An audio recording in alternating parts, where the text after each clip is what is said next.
What's going on, everybody? Paradigm Reviews, Planet X Films in association with Ancient Visions of PXM UK.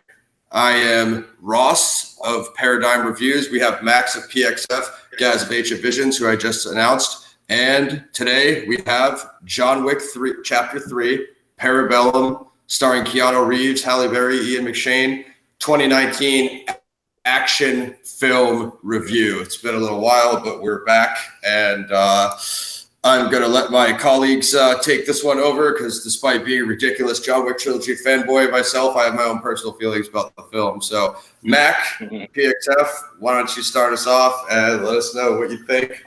What did you like? What didn't you like? And how did you feel about the film?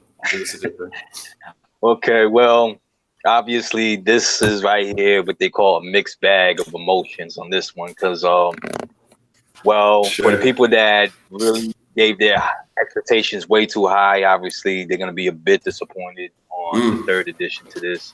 Agreed. The action of the film, as it did with the other two films, is consistent, obviously. You know, I mean, that's one of the many reasons why we watch, John Wick, I mean, just because of his crazy action and gunfights and, wicked storyline that goes through that. But for sure, obviously in this one, storyline was a bit lacking, I would have to say. A lot of things that could have been explained, a lot of things that they could have covered in this one, or had the time, but decided to stretch time off and just fill in more of it with action. And when you start to use action as a filler in most of your movies now, then you're losing momentum. You're losing the crowd, basically, of what the movie, what you're expecting. So, I mean, Gaz, what you put that on? Yeah, pretty much think the same. The action was intense, was insane. That really amped it up, having the bigger budget. Sure. So on the action side, 10 out of 10. It is very reminiscent of a lot of Far East action movies. So if you're a fan of those kinds of films, you will definitely enjoy that aspect of John Wick. The story, though, does have notable holes. The more I've processed it and thought about it, I've thought if you took the action away from the movie, there wouldn't be that much there. Quick couple of standout highlights, those scenes, which I found amusing. One of the early scenes with John Wick essentially using horses in the stable as a weapon, and he was like slapping the butts and kicking. That was actually quite funny. Yeah, that was crazy. Halle Berry's scene, you could tell she'd put in the work with the weapons training. That was good. However, John Wick himself could have done that scene, especially with the way that they used the dogs, which I really enjoyed. I mean, it is a really intense action scene and totally blows away the competition with all the big movies at the moment in that area. Other standout points in the film, Mark Dacascos, very good American martial artist. He was really good. He flowed well with the guys from the Raid who, they just made that movie something else. That is one thing I am pleased about, that the guys from the Raid were actually used in the right way, not like in Star Wars, where they essentially just stood around. Walked by. Walked by the camera. Hey, wasn't that the guys for the... Never mind. So that was good. Other weaknesses, I mean, we're going to come to them when you have your say, Ross, get more in depth, but there was a definite lack of security in the Continental, which we'll talk about, which I thought that would not have been the case. No. And I do have another concern, which you pointed out when we were talking about this off air, and that's, as the franchise has got popular now and got a bigger budget, and I'm not want to sound like a film or music snob, but it's always a concern when something starts to get very popular. Sometimes they can be watered down, or the deeper, substantial parts of that product is taken out or split across. a subsequent number of sequels that could be coming. We know John Wick 4th is due for release in 2021. Yeah, correct. Yeah.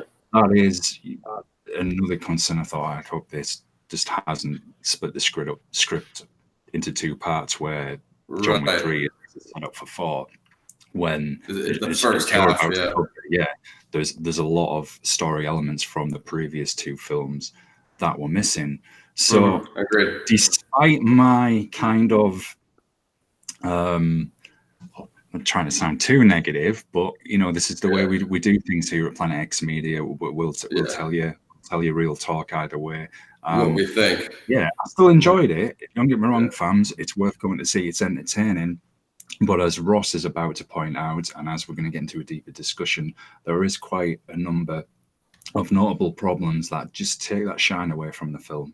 Yeah, I kind of felt, just to go off of that, I kind of felt there was a lot of situations that were, again, 1 and 2, I think work flawlessly together, where 1 is origin story and 2 is a build-up off of that. And I thought in every way, the setups and the story arcs that they gave themselves the alley-oops for, it was increased in every way. Like you saw him use the Continental System more, use it more, like we said, basically some of the stuff you guys were saying about 3, which is, more story exploration, more action, more situations in every way.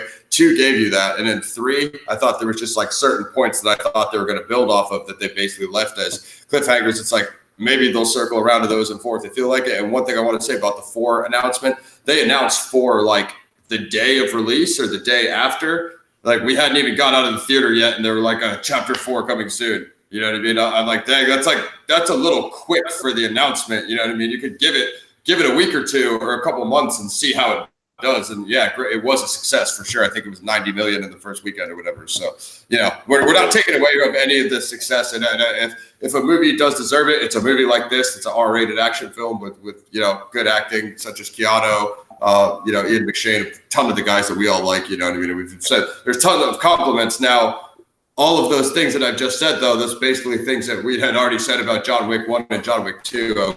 We hadn't done reviews for those because we hadn't set up our channel yet. But I don't want my view of the film to take away at all from what Mac and Gaz thought, because I know that they both like it. And I also want to say to all the PXF fans and Paradigm Review fans, all I talk about is John Wick 1 and Chapter 2 to Mac. You can ask Mac. These guys play Steam with me all day long. All I do is quote Chapter 2 all day long. So I'm as big of a John Wick fanboy as anybody else. I guess, like I said to Caesar, one thing that may have happened to me was Chapter 2 may have, and I know that there's people that didn't even like Chapter 2. Like Mr. H didn't even think Chapter 2 was that great. I think he liked 1 more. So there's people that like 1 more than 2. There's people that like 2, 2 the best. I'm sure now there's people that like 3 the best. I'm just saying, for me, maybe Chapter 2 maybe raised the stakes so high that I already maybe had a ridiculous expectation for this, which it is part 3. It's not like when you're going into 1, you don't know because you haven't seen anything. Chapter 2, you're like, okay, it has to be better than 1. And part 3, I'm like, I've seen it all, so you need to blow me away. And I'd say the only area they did that with the action, some of the action scenes, though, I did feel were like a little bit odd, but, I'll come to that and then when we do the full shot list review. So, any other further opening thoughts you guys have? No, I was going to add on to that because I know what Gaz mentioned before about like the script split, which is something I've noticed a lot in Hollywood nowadays. Is right. Like Gaz said, when something becomes too popular and something becomes look like it's a sure win, they feel like, okay, we could bank off this, then obviously that's the move you're going to make. Now, for this series, they didn't really have to do that because basically it's John Wick. It's an action series, You're going to expect what you expect, but at the same time, it's going to be stylish. It's going to have its own little attitude, its own little swagger to it. You know what I mean? Like the first 2 John Wicks had, and as you 3, you come in with the 3rd one. I expect to be blown off my side. It has to be top notch. It has to. Exactly. The standard's so high. And it's as you said, but the story itself has to be as well as consistent with the action that's going on. Also, it has to move the action. For me, the action's great, but there has to be a reason for it. Like, okay, he's shown up here because he's going after this one, or he's getting away from here, and it has to move him from the point A to the beginning to the to the end of point B. You know? And For me, it's funny that you said that though, because it's funny that you say that because it's doesn't make any sense how you can have a scene where all right, he's excommunicated from the Continental, blah blah blah blah. Right. Now all of a sudden there's a scene with 10,000 dudes that he's fighting. Okay, how you gonna explain that one? I know they're after him and all that, but you figured there'd be a fight after another fight with another assassin after another fight with another assassin. Since a whole fucking world of assassins is after him. Right. Build it up, but they just have like 10 henchmen come at him with one dude who seems like he's just as good as John Wick, but you know what I mean? Everyone will know what happened at the end if you watch it. So shoot. Yeah. But but yeah, it's just like, nah, man. Like you can't just throw John Wick in a scene with 10,000 guys and then have the next scene be filler. You know, like not adding up much to the story except for John Wick beating another guy and somehow, because he was in the last movie, it's important, but they don't even. That's even another thing too. The characters that they use in the previous films, they ain't building a substance enough for them for these films. For the third one, when he had a big part to do with his him being alive in the second one. I mean, the third one, come on, like, you build off that. That's what I'm saying. Like that's what we're expecting you to do anyway. So when you just come to this totally different story, like. Okay, it's the same character and he's in the same universe, but you're not really like building off the story arcs that have been seeded through 1 and 2. Exactly. Do you have anything else, guys? Or I'm gonna, start us off to the storyline and the shot list. Usually we don't do spoilers, but this ending was so mad, guys. I'm sorry. I think we're gonna break our paradigm rule on this.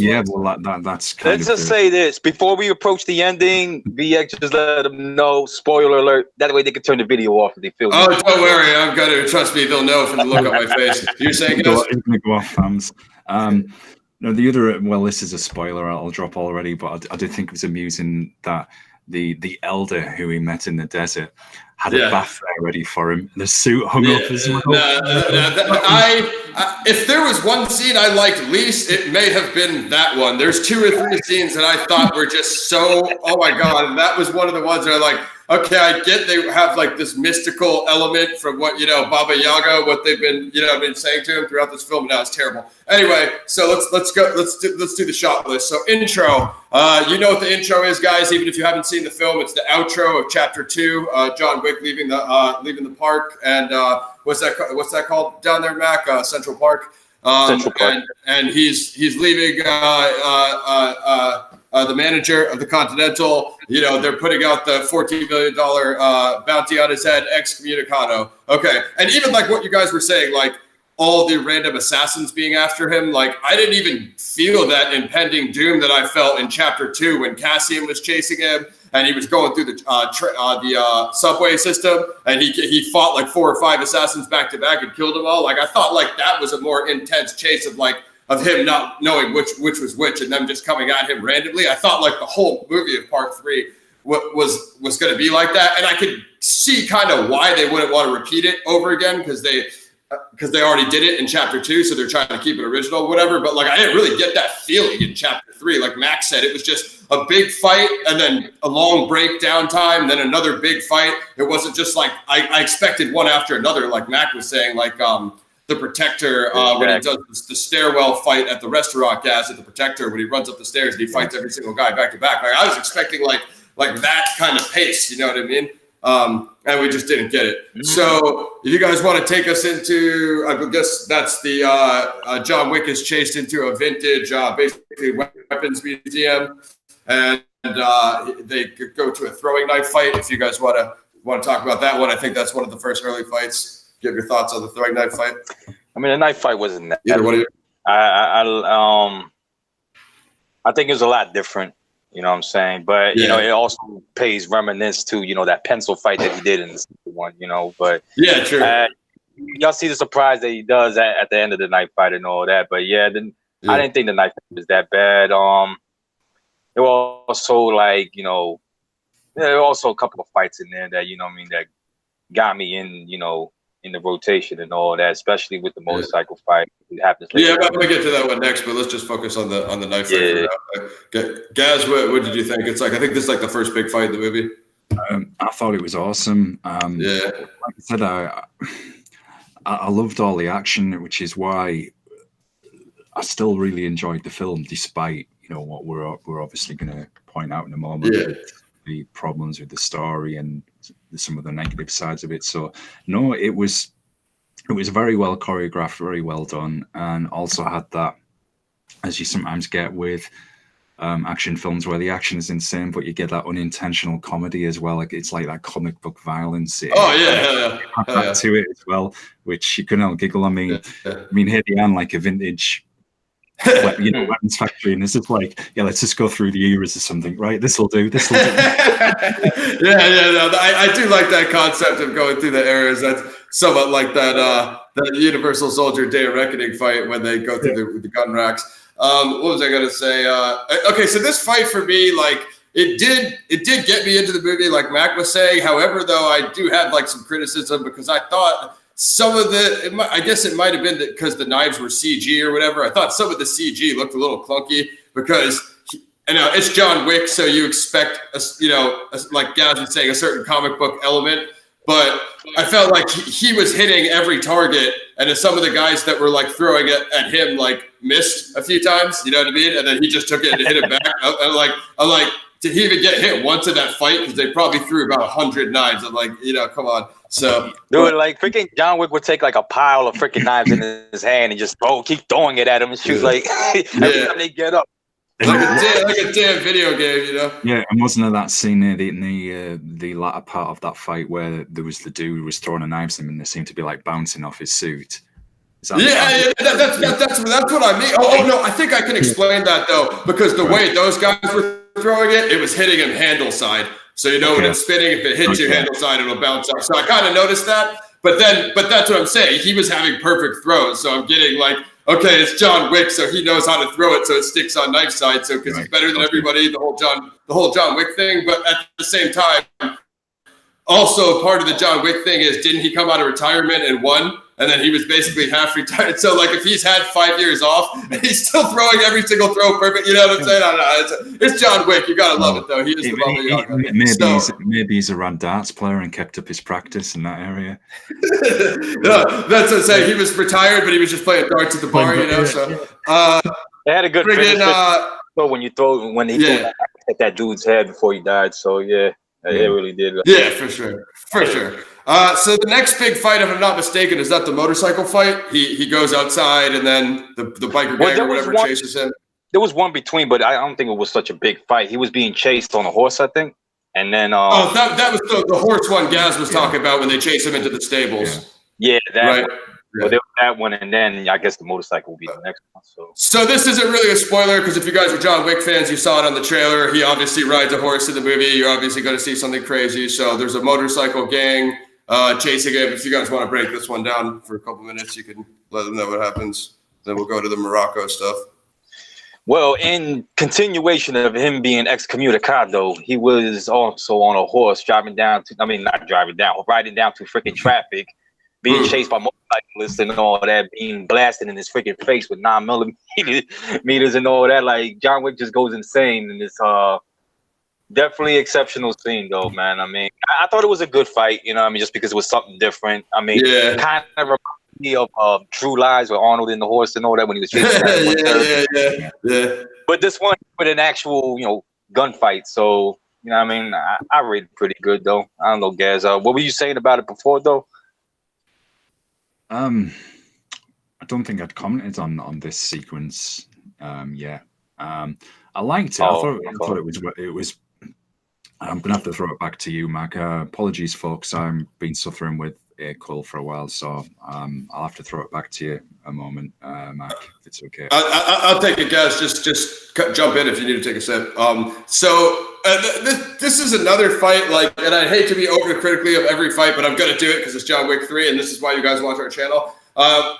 They showed you a lot of this fight in the trailer, and I really didn't like that. I think this is something that would have made better for you to just see in the theater or when you screen the film.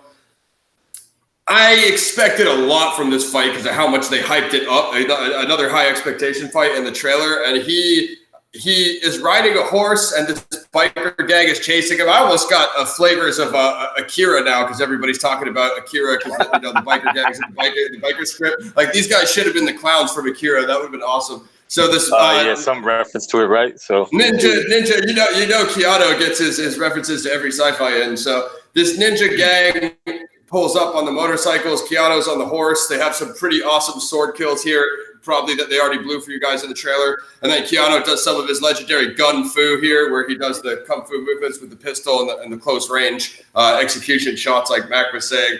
But I don't know, like. Granted, this is the first time anybody's ever tried this. A guy hanging off a horse while freaking blowing guys away on a freaking speed bikes. Yeah. But it's just like what I pictured in my head was like this is going to be the most awesome thing, and it was a little bit fast on camera. It came and went. I would say the reason for that would probably be it was so expensive to do those scenes. They probably weren't going to stick around on the highway all day and do motorcycles on the bridges, which we take what we can get from them. But yeah, I don't know. I'd say I expected a little bit more from that fight. Gaz, you good? Yeah. I still enjoyed it. I thought it was very well done. It was certainly entertaining. You know what, Gaz? I got a question for you. How about this one action scene? Remember that one action scene where Wick was in the library? And you have to fight off that one tall giant dude with a big ass book. Yeah. It's from the 76ers. It was one of the cameos, an NBA player. But that was funny. Give like kind of a whole new meaning to study hard or unintended. But yeah, punch intended. That was hilarious, and I even liked it when the guy who was fighting. I think there's one point he turned around. He's like, as in the middle of fighting, he goes, "Shh," and I'm like, I don't. Think we're in the library. And you're flying everywhere. You know, you're throwing each other all over the place and like kicking each other into the shelves like two 200-pound guys. Yeah. Obviously, we all know why he's there. Shoot. Yeah. And let's talk about that too. The clock was ticking down, and John still had like 5 minutes on the clock, and that guy still went at him anyway. Spoiler alert! That was cheating, man. That was bullcrap. Yeah, man. I mean, and see, at the same time, you know, that right there, when you see something like that in a movie, like that certain scene shows you, like, well, if he could help him, could the other ones help him too? You know, maybe it's gonna be something big at the end. You know what I'm saying? But then I don't know. Yeah. For it to just write itself off the way it did, though. That's what I was expecting with Halle Berry, which I know I'm going to talk about the Morocco scene in a moment. Yeah, I might get to her fight next. The way they kind of set it up was like, as you said off air, Mac, I think last week, that she was kind of like a female John Wick, and I was expecting them to maybe go further in the Middle East or to the Far East, and she was going to be with him, and then it would kind of be set up for 4, which yes, I think she's going to come into it with 4. But after that scene, she just kind of like goes back to wherever. So I was like, that drove me insane. So yeah, let's go into the Morocco fight. Do you have anything else on the motorcycle ninja fight? Or no. Okay. All right, that's good segue. Let's go to the Morocco fight. Okay, Halle Berry. Okay, let's talk about her because I think Halle Berry is an excellent actress. I was totally looking forward to seeing her in this film. I seen her at UFC. I think you guys see me mention that, so I knew that she was taking the MMA background seriously. You know, the fact that she would actually go see a fight live and actually support MMA and stuff like that, whereas John Wick has these sort of MMA elements. I thought this was a total waste of her acting ability in this film. Now, like you guys said, she obviously took the physical combat training seriously, and she did pull off the action scenes, and she did it well. You know, I think she did it better than a lot of actresses could have that would have just did a lot of stunt doubles and a lot of CGI. So no disrespect there, but I thought the whole point of having her would be like what you guys said in the beginning was this John Wick's, there's a certain style and look to these John Wick elements, and I thought that was going to be a way to use Halle Berry's acting ability or talent and her attitude despite the action stuff that we've all mentioned, you know what I mean? So they go to this Moroccan outpost. It's me and Gaz's boy from Game of Thrones that is running the campaign, and rest in peace to that show after the abysmal Starbucks season they had recently, but that's a whole nother rant for Ancient Visions. And it's John Wick, the same blood debt that the Italian mafia guy had from Chapter 2 from John. John's blood debt is with Halle Berry's character in Chapter 3, Parabellum. So he forces her to help him because of the debt she owes. So she helps him through a couple fights, as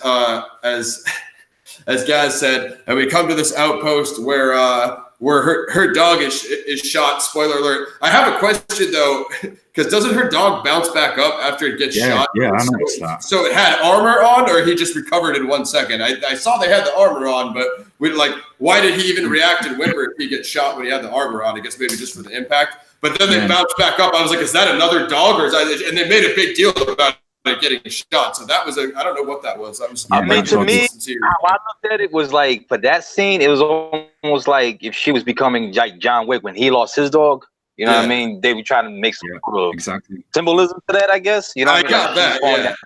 Yeah. I got the line. Yeah, that dog did look like it was in bad shape, though.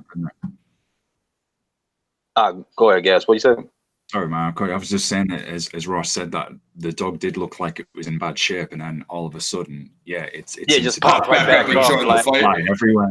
I was like, is that her third one? Yeah, I was like, is that her third one? Did she have another one? Like, I was like, I'm trying to keep up with the action on screen. Like, what the hell? So anyway, this freaking fight drove me nuts. This, I thought, had absolutely no purpose to the plot whatsoever, other than they went to that guy and asked him for help, and he said no. As far as what Gaz said about Halle Berry's character coming in and out completely down, you saw it on the trailer. She has 2 trained dogs with her. Yeah, the choreography with the dogs and the synchronized action between them and the attack commands is amazing in this fight. One dog jumps up the wall, up to the guy on the next level and grabs him. That's absolutely nuts. You know what I mean? Certain little details like that are absolutely incredible. Now, I think anybody could have done this with the dogs, though. It's cool that Halle trained with them for six weeks or 6 months or whatever to get it down. That's awesome. But I felt like any character in the whole John Wick universe could have done that. It didn't have to be her. And I felt there was absolutely nothing conclusive from this battle whatsoever. They came from it. He learned to go track the guy in the desert. So the part that's I don't even know how you guys would feel about it. I'll ask you. She drops him off in the desert, and leaves him there to walk off to find the guy, and leaves him with like this much water in a water bottle that she like poured on her face or whatever. And then then John wanders off into the desert, and she leaves him there. I'm like, it drove me absolutely nuts. I'm like, this no plot point whatsoever, no story arc, completely. This is where the film started wavering for me, where like it started hitting a decline at this point. And I'll let you guys see. This is one of those plot holes that you're talking about, right then and there. Yeah. A missed opportunity. Exactly. In the beginning, what did you mention?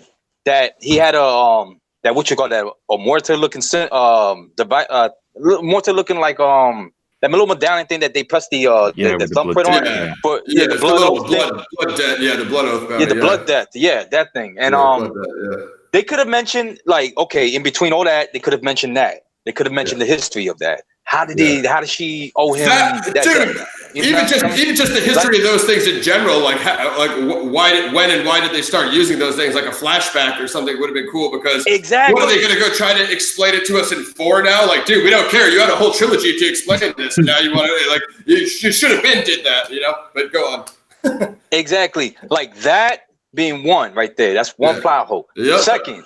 You said it right there. She left him in the desert to find a guy with just very little water. Yeah. Now that right there shows history right there. She really pissed off at him for a reason. She only did it for the oath, like you said, and then once her oath is done, she's out. So once again, why is she pissed?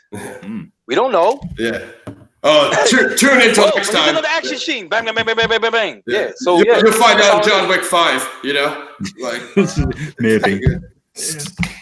And you have anything on that, guys? Or no, just the same. I like you. Okay, positive first, just to reinstate it again.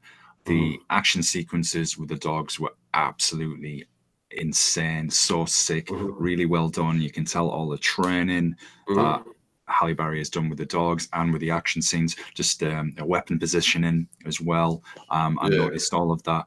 Absolutely on point. It was insane.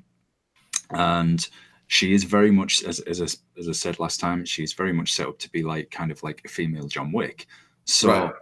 I was expecting they were going to go somewhere with that she was going to accompany him. Like I said, they were going to go, I know, further in the Middle East or the Far East even, or something. It was going to lead to something. Right. And like you said, when it got to the desert and she pretty much just leaves him with that much water, she said, and goes back off to do whatever. I just thought, man, just okay, there's clearly, like you've said, a reason why she's mad at him. So what is that reason? Didn't like it. Why she abandoned him here? Because now with her essentially shooting the Game of Thrones actor after he shot a dog, surely she was now in the same position as John Wick. So right, you might as well stick together. Yeah, exactly.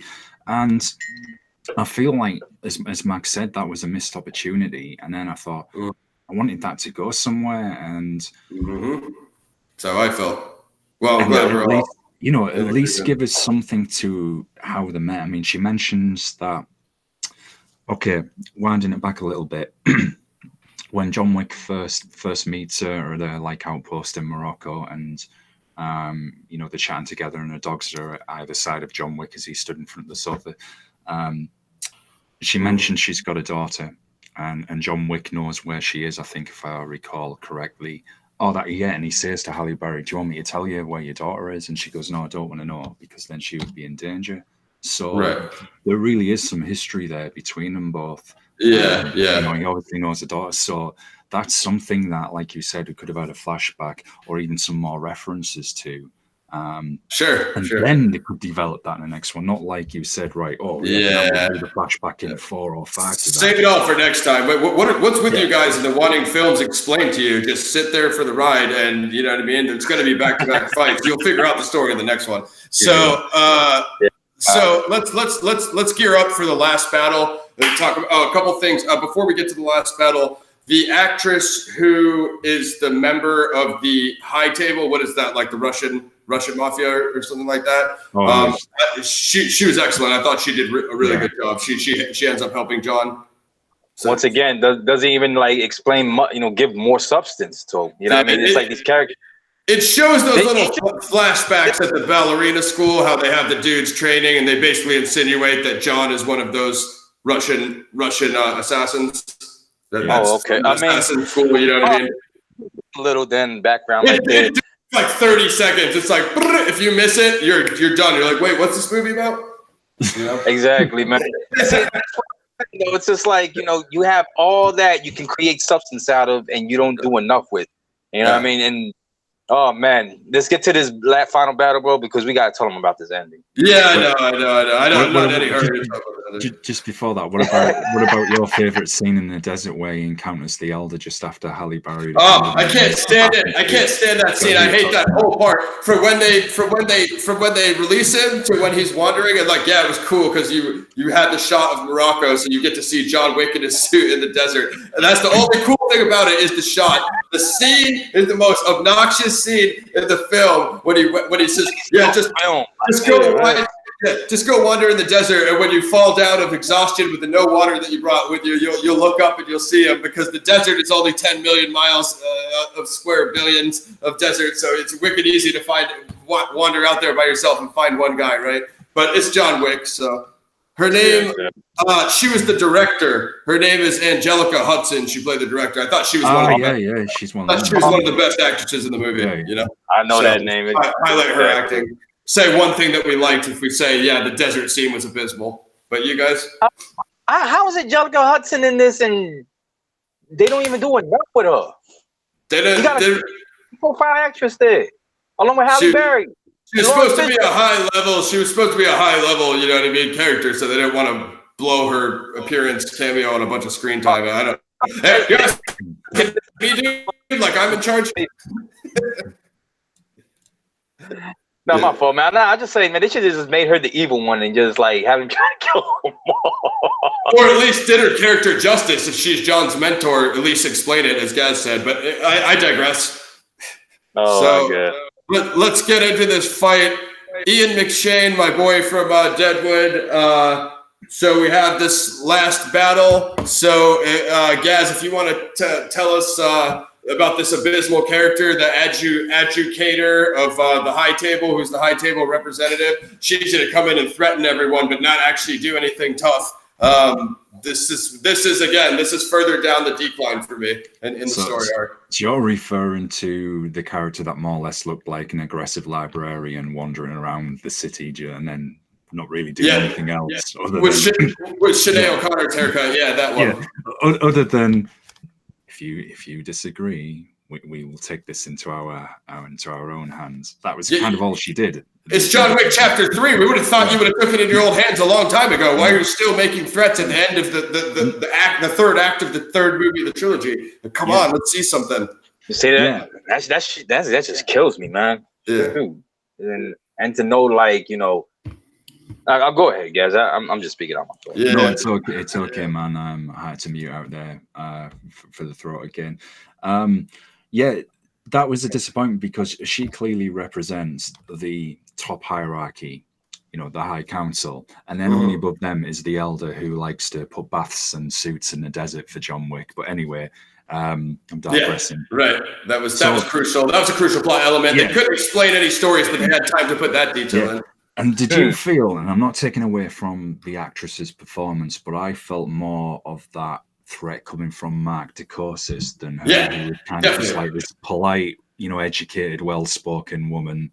Which I get the system reflects that. It's that organized crime of, you know, people that are, you know, in control versus the like assassins on the ground, which is what you said. But I found her performance very bland. When you have people like Angelica Hudson in there and Halle Berry lighting up the screen, she played the background to them, you know what I mean? So true in that regard. I mean, I didn't think it was an absolute terrible performance, but there was it wasn't terrible. It didn't have the same presence, though, did it? It didn't have the presence. It didn't have that. You got Keanu. I mean, this guy is a legend now, and you just got Ian McShane is really high up there. So you got tons of even the concierge guy. I like him a lot. I love how he developed over the 3 films. So she comes in, she makes these threats. Her hired goons are Mark Dacascos.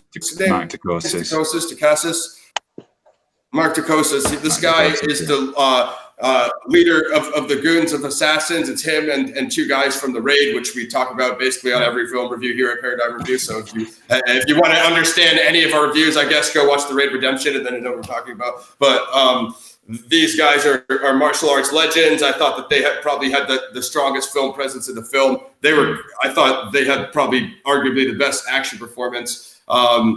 They come in here. Basically, war is declared here on the continent. What's this? Continental New York. War is declared here by the High Table because they're harboring John.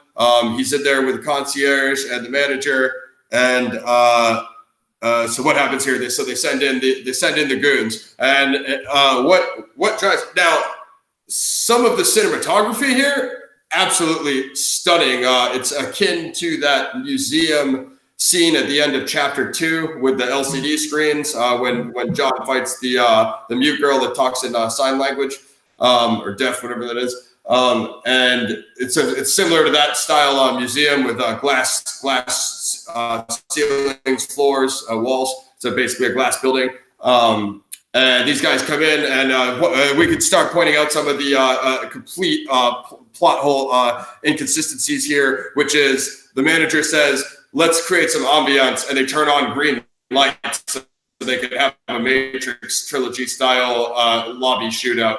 Okay, but if they were raiding your with heavy armored, SWAT style infantry, they were raiding your building, wouldn't you turn on the booby traps like Gaz was saying, smoke bombs and trip wires and trip mines and proximity mines? Anything? How about anything? How about anything other than the pistols and rifles you're already carrying? How about just anything? That'd be cool. I would like that. So that drive me nuts. Like a security system, basically. You know what I mean? Like any kind of security. I mean, you figure it's the Continental. It's like you said, explained in 2 chapters what it was. Assassin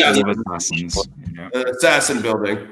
A house of assassins, basically. You know what I mean? And obviously you figure like a house of assassins will have some sort of defense mechanisms in case, you know, something were to go down like that. Right, like an internal war. Like Yeah, you know when they pulled up with that turret in Book of Eli, Gary Oldman and our boy there, Ray Stevenson. They pulled down a turret on the back of a van or a truck and basically mowed down a house. Like I really would have expected them to have turrets on top of the building, or you know what I mean.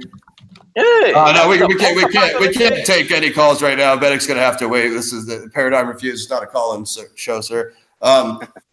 So what you were saying there, right there. Yeah, I mean, basically, like with a you know, something that is fortified as the building they were fighting in and all that, they could have even done a lot more with it. You know, with just defense mechanisms and all. Could have had like John, like, you know, if they were going up the steps trying to, like, you know, get at John would get at them, you know what I mean, like in a step fight sequence, or you know what I'm saying? Yeah, you know what I mean, like, dude, they could have taken advantage on a lot of things. Yeah, and a building like that, surely they would have different levels of security in place to set, like to deal with, say, a light threat, medium threat, high level threat, and then severe threat. You know, all or nothing. So there would have been something in there to counter an assault team like that. And just you said there is no smoke, no automated turrets or anything like that. Anything. So, yeah, it seems to be. Oh, they're all wearing high end body armor. We haven't got armor piercing rounds until the kind of ridiculous. The lobby guy gets that later, and I'm like, halfway through the fight. That's what I'm saying, bro. If you were expecting a high table strike team, you would have came downstairs with your armor piercing rounds loaded. You know what I mean? Like, this is the highest level enemies. So it's a whole world of assassins where you have like basic like Gaz was saying, basic assassins on the bottom, mid tiers and top tiers like John Wick. So then you're expecting something above that top tier of assassins, like fully armored, fully prepared, fully, like prepped guys with equipment. Yeah, because what doesn't even really make sense also is like the type of people, I mean, the type of assassins that the Continental houses, I'm sure they keep a profile of each of them. So exactly. What's his name? Mark, the Skysko's character, Zero? Yeah. His name was? Zero. Like he, obviously, if he's just as good as John Wick, and they know that, then obviously they should have took a measure for that. You know what I mean? He's a top level swordsman. That's what I'm saying. Like, you're gonna have a top level swordsman with an army of hitmen coming at him. Be prepared for it, you know. But no, you know what it is? Turn the green lights on and say, "See this Parabellum, Parabellum." Have some wine, have some pour drink, and have some. Shit. What were you saying, guys? It's ridiculous. It was just more to reiterate the lack of urgency regarding any defense systems. Right, if you're the manager of a building like that and you're declared and it's declared unsanctioned, and you know, as we've been saying, they're coming for you, a high-end assault team like that, you would have something in place, some countermeasures, both with your staff and defense systems in place. Yeah, you could the protocols. Even you've got a building that's housed to assassins, all assassins from all over the world, day in, day out. Right. Surely you're going to have your own like private, bank balance from everything that goes on there. It could be, right, I'll give you so much money if you'll help me defend the Continental against them who are coming in.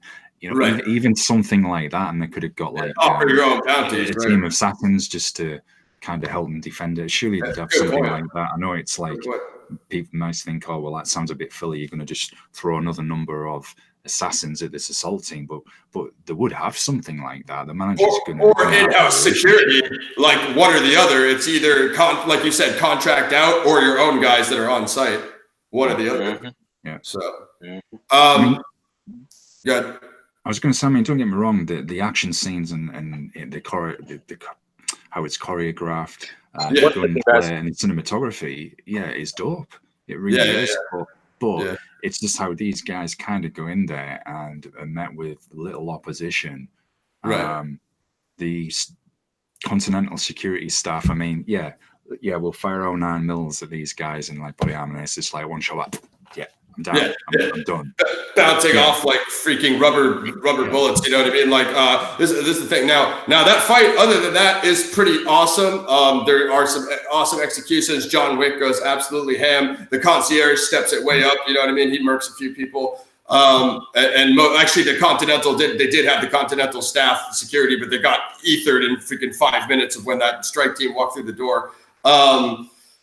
It drove me nuts how they didn't go take out the armor-piercing rounds till halfway through the fight. I'm kind of like, okay, like we said, like that would not have been the case. It doesn't, you're going to let Mark DeCostas walk in with freaking swords up the, you know what I mean? And these raid guys are going to sneak right in and ether everybody through the back door. So you guys are going to get completely smoked.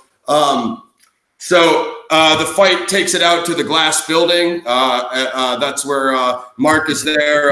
Freaking Zero is there taunting John, and John goes up against the raid fighters. They pretty much smash every object in the museum floor. Freaking go crazy in that glass freaking place. But this fight I thought is the pinnacle of the movie. John versus the two raid guys. They help him up and they give him respect. Like, we've been looking forward to like fight you our whole careers. So I thought, I don't know, unpack what you guys like or don't like about the fight. I thought it was the best fight in the movie. No, man, I thought it was insane. Yeah. I mean, John Wick essentially gets kicked through these glass cabinets about 5 times. Yeah. And they are brutal kicks as well. Yeah. You feel when you see it, like, ow, ouch. Yeah, it's not like that soft TV, thing where there's no contact. Like, this is like freaking. You know in yourself, like, there's some contact there, and that had to hurt. And it was like I said with the Windsors. Yeah, and it was rounded off with Mark DeCostas as well. Yeah. He was the final boss. Yeah, who was excellent. So that he was the man. He was awesome. That was insane, and I liked it how they kind of working up the levels of this glass building, and John Wick literally getting kicked through the glass cabinets on every level, and then stood at the top waiting for him. And the highlight of the movie for sure. Yeah. Anything else you have on that fight back, and then I'm going to move us on towards the ending, my least favorite part of the film. No, I mean, pretty much everything you just said, though, right there. I just go with, it's just the intensity of that whole fight. Sure. That carried on the end of the day. And the pacing, I thought the pacing was spot on. Because how they choreographed the fight, you can see how well they did it, and I wish I would have had more fights like that, throughout the movie. But this one is like one that I'm glad they put in, just to like, because they know how John Wick fights are with, and especially like when it comes to getting to the near end of it all. So yeah, man. Yeah, for sure. So let's move towards the ending. So they go to parlay with the adjudicator, which is basically taking a truce mid battle when you go back to negotiations. And this is where there's the biggest plot hole of the movie, in my opinion. This is also where there's a climax that I think did the whole entire trilogy no justice. I absolutely hate this ending. It pretty much is responsible alone for me giving the film the rating that I would give it, just going up against 1 and 2. Like we said, that's pretty much what I'm basing my opinion on. They go to parlay, and she says, "Oh, you guys were just spoiler alert. We're getting to the ending, towards the ending now, guys. So I'm going to spoiler this parlay, and I'm going to spoiler the ending as well." Like, again, we don't even really do spoilers on Paradigm Reviews, but I just feel obligated to this time around.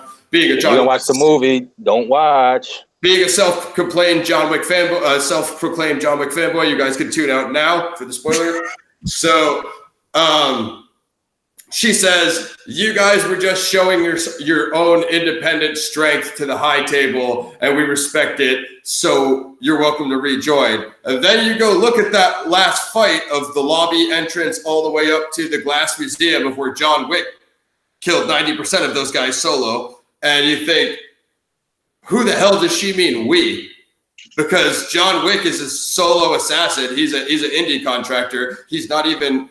He's just like a Continental ally, because the manager and the concierge were helping him at times, but that was only at times when he wasn't excommunicado. So this just drives me absolutely nuts. So the manager agrees with her truce and says like, "Okay, we'll rejoin the system. And what are we going to do about Wick?" And do you guys even want to tell them what happens in this abysmal situation Wick here? gets popped. I can't even say it. I can't say it. Wick gets popped. Wick falls. Then after that whole conversation with them, Wick disappears. The end.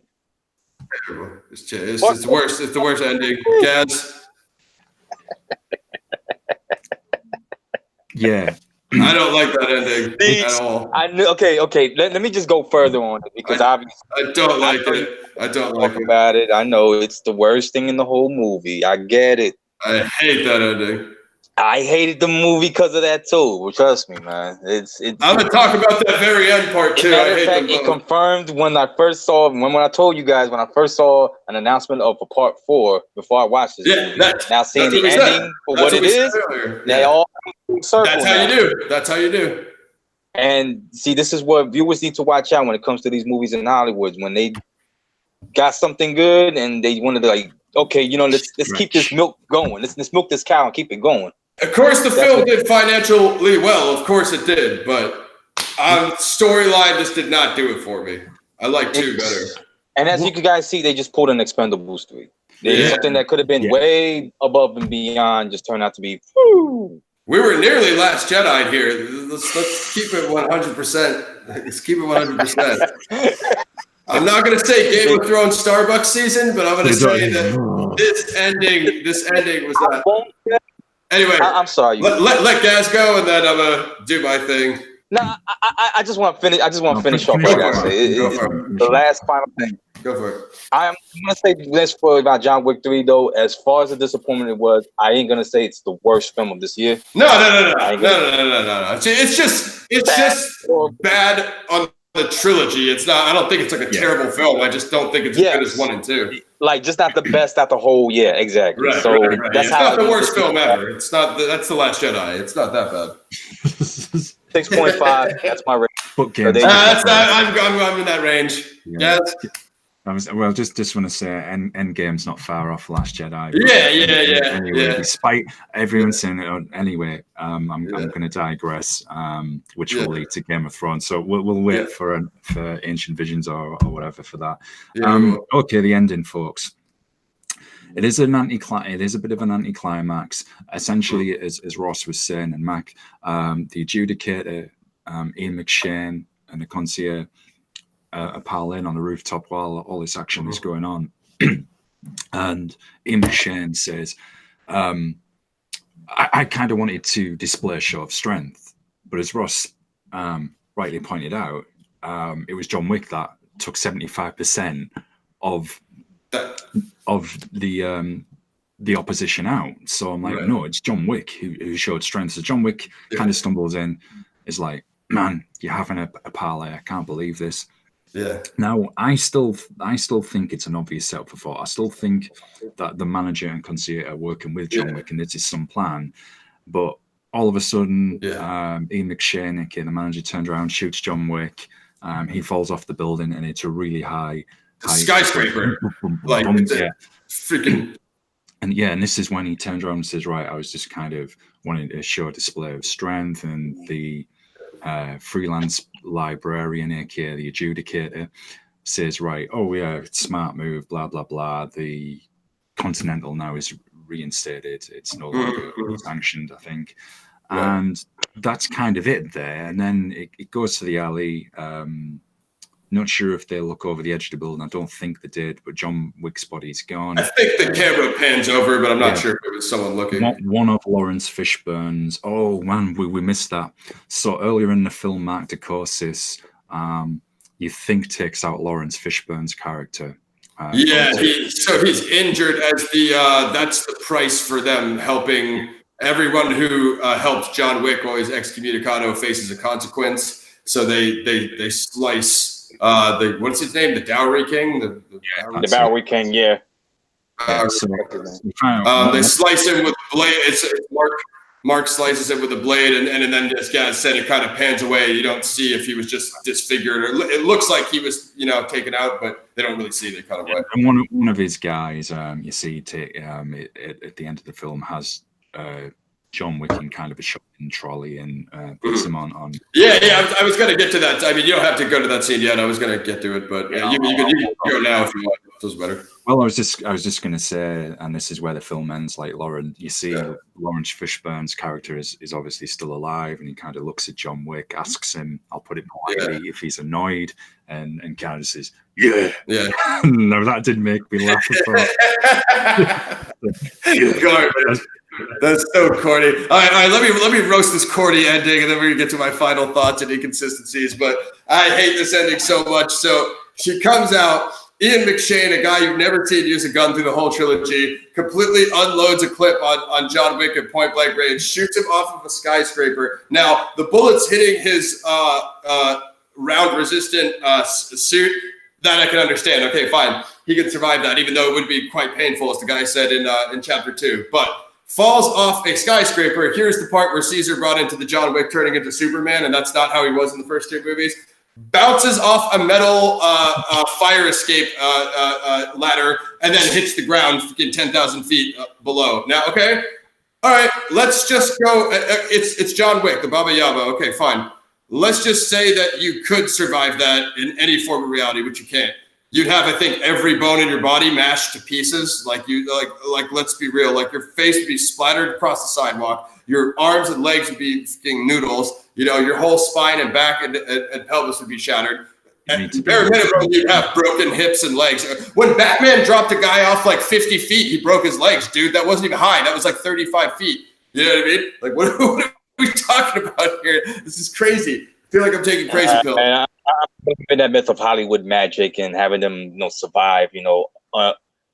Very dangerous, very hazardous, freaking like falls. No.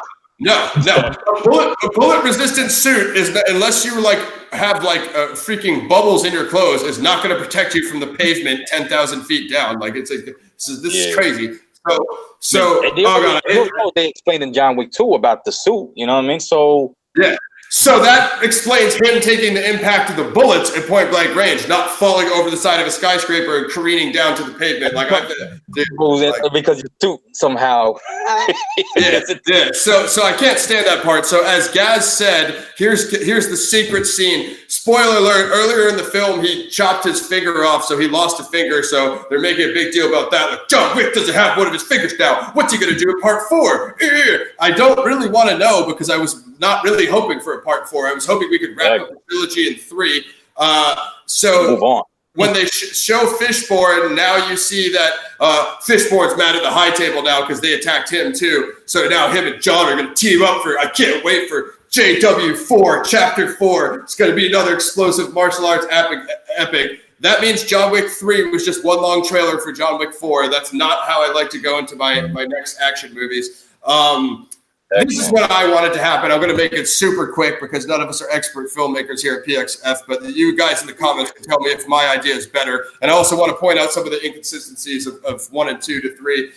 Where the heck is Cassian? I thought we would see him again because of how John saved the Bowery King when he said he got his neck sliced, and that's why he helped John in Chapter 2, because John gave him the option to live. I thought Cassian would come back from having the switchblade in his aorta, and he would try to help John again, since John gave him that's the John Wick theme. It's like John gives them the option to live, and they could either try to come after him again and kill him, or they could go and live on. You know what I mean? Then they end up helping him down the line. So I thought Cassian would come back to help John take down the high table. I thought we would see more high table members. And John would hunt them down one by one until they would either go to some sort of parlay, and he would have, whatever few assassins helping him, like Cassian, the manager, the concierge, maybe Halle Berry, people like that. That's what I was looking for in John Wick 3. I also was hoping that since he got injured so many times in 1 and 2, he came so close to dying. I thought that he would die in Chapter 3, where he was fighting guys like Zero and the Raid guys. He was fighting all these top elite level assassins. I thought eventually he would be wounded so many times he would probably die in 3. 3 would get an epic, Rambo ending. And I was totally robbed of that. I was hoping he would die. Even when he fell off the skyscraper, I was hoping he would die. I knew that he wouldn't, because we all heard about freaking Chapter 4 the second that we sat down to watch the trailers for Chapter 3. So, you know what I mean? We knew that it was just going to be a never-ending plot line. Also, one is... To me, I wouldn't even want their characters to die for some reason. But if they even had to end it without him dying, they could have. Oh yeah, obviously. Like they just had him like what you call retire and just call him after that. He's been trying to retire since part 1. If he didn't die, you think that he would have finally retired at the end of chapter 3. But there's still the High Table is still coming after him forever. So that makes part 4 and part 5 and part 6. I don't want to see a whole other trilogy. This is not Game of Thrones Starbucks season. This is not Knights of the Old Republic. I don't want it to go never ending. I wanted it to have actual closure. Chapter 3 did not give me the closure I was looking for. Here comes my rant. Chapter 1 is about his dog. Chapter 2 is about his car because they stole his car, so he came back to kill the Russians and get his car back. Orleano, played by John Leguizamo, is not even in chapter 3 with his car. He dropped off his car to get worked on. Plot hole: he was supposed to get it back at the end of 3, and they didn't even show his mechanic because they always make a big deal about showing his allies. They freaking didn't even show those guys. So I guess John Leguizamo couldn't shoot. You've got to explain that to us. So I guess maybe he's going to come back in chapter 4. He's going to get his car back. I'm like, dude, I was not looking for a never-ending trilogy here. I wanted John Wick to freaking die at the end of it. Just end. You know what I mean? Don't be a freaking Fast and friggin' Furious 20. Fast and Failure. I'm giving that ending a thumb down. I'm giving the film a 6.5. That's the lowest rating I've given on a John Wick film. It's not because of the action. The action was actually good. Like you said, you have Zero and the Raid guys are all awesome. But I don't know. I thought Halle Berry was a missed opportunity, and I didn't like the ending. So I don't know if you want to give your rating, guys, and we can pretty much do outros here. But guys, I was so mad. I'll tell you right now. I gave John Wick 1. I gave it an 8. John Wick 2. I gave it a. I can't find it right now. You can go with your rating, guys. Same thing. We gave John Wick 2 a 9. Yeah, I gave it something high. I think we did. Okay, despite all the flaws that we've pointed out, I still really enjoyed it. I guess my justification is because I've been so let down at the theatre recently, especially with a lot of the filler conveyor belt movies, especially Marvel with Endgame. Yeah. Oh yeah. So I was thankful just to get a really good, solid action film. My concern is that they don't keep stretching this out. For 4, they've got to put the story in there. They've got to put the story in. Yes, they're going to amp up the action. They're going to try and even outdo 3 with the action. Yeah, that's a given. Yeah. But I feel the story side needs to be in there. If it's not, I think a lot more people will be saying, hang on a minute, we've just had like 2.0. Right. They can get away for this one, but I don't think for the 4th at all. I'm going to give it a 7 because I still really enjoyed it. The action scenes were insane, but not without its problems. Yeah, agreed. We did give, I just checked, we did give 9. So I gave 1 an 8, I gave 2 a 9, and I'm going to give this one a 6 to 6.5. I could be up as high as a 7 to 7.5 on the action. I've only had 1 watch in the theater, so I do want to say that. I do plan on rewatching it because I want to see if I missed anything in those action sequences and see. I want to see how it holds up on multiple rewatches because a lot of films, don't quite. But again, I'd say this is probably good for multiple views, given the Raid. If you're into, the kind of action films that we review here at Paradigm Reviews and Ancient Visions, I think you guys would like this. That's pretty much John Wick Chapter 3 Parabellum. I wanted to get you guys' thoughts on the sequel, and I don't know. Me, basically, I'm kind of like back down to average level interest in John Wick trilogy now. I've had 3 films, and I don't care for that ending at all. I like Keanu Reeves. I like Lawrence Fishburne. I like a lot of these actors. Ian McShane. I think a lot of these actors are top notch.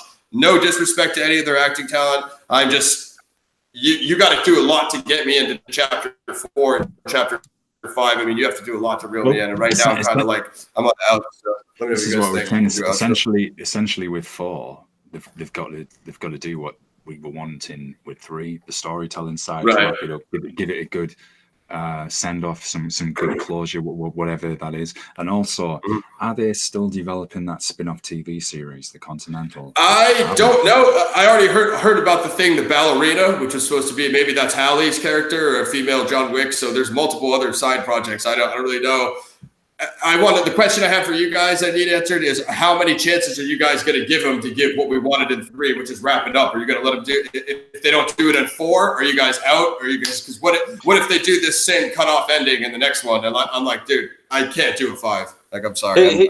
Here's the only way they'll win me back. That John Wick 4 starts off with John Wick just waking up and like, oh my God, that was a terrible freaking dream. I was attacking. What a horrible nightmare. Whoa. I'm glad Who gave me this ayahuasca? Now it's time to make some real action. What happened was when he passed out in the desert, he woke up, that guy gave him ayahuasca for tea, and then everything after that was just him tripping out in his continental bed. in the Mouth of Madness ending, he was just spiraling There up. you go. Add a little twist right there, shoes. Charlemagne twist, you know. But no, seriously though. I see the contract. They probably thinking of that up already. But all I gotta say is this: if they don't, on part 4, if they don't bring, as well, because we all know that they're gonna bring the action, but if you don't see some closure to the John Wick storyline before you jump onto your spin-offs and all the other stuff, then you know what? Right, I think after 4, if they don't deliver, I'm probably just gonna. Yeah, have to give it the treatment, the Ass Jedi treatment, the Last Jedi treatment. I don't want to ever have that treatment again. I totally agree with my colleagues here. Gaz Visions, Ancient Visions, Mac of PXF. Follow me on Twitter, Ross Geraci, PXF. If you guys want to go back and forth with me on John Wick theories, you're more than welcome. Hit me on Twitter or the gram. You can always leave comments below. Let us know what you think of John Wick Chapter 3, Parabellum. Did you like it? Did you not like it? What did you like? What did you like? How do you guys think it stacks up against 1 and 2? For me, 1 is really what pulled me in. Like the boys were saying, the style and the look. I told Mac that I love the Far East style action in John Wick 1. 2, I thought improved on everything. As far as bringing in the European organized crime elements and stuff for the high table. So, and then 3, I just I'd say this is almost just about average. John Wick does have amazing action, but I'm not sure. But that's our review. You can follow the boys online. They'll drop their links and tune into our next review. I'll be conveying with my team here to see what we'll be reviewing next, but we have a couple ideas. So Ross, PXF, Paradigm Reviews. Take it away, boys. Mac the Rebel, PXR. That's my Instagram. Also run Planet X Records, which is the music at Facebook. So yes. Just type in Planet X Records to find it. And also Twitter, Maccabeen MM Beats. So Gazzy. Gaz Visions. No doubt. You can follow me at a few places. Twitter at Gaz Visions, and I've recently just launched an account on Minds, which is an indie version of Twitter, and it's the same handle at Gaz Visions, so you can follow me on there. I'm also on Instaspam, aka Instagram. I believe it's just Ancient Visions Radio. I'm checking this. Yeah, just Ancient Visions Radio. You can find me on there. Don't forget to check out our 2 sites, planetxrecords.net and also ancientvisions.blogspot.com. Both those sites have news pertaining to everything from Planet X Media, whether it's the record side, PXF Films, anything connected to us is on there. Just to drop this for the viewers, I was sent an indie film for us to review called Date from Hell, which is a horror movie, so that's something that we're looking at.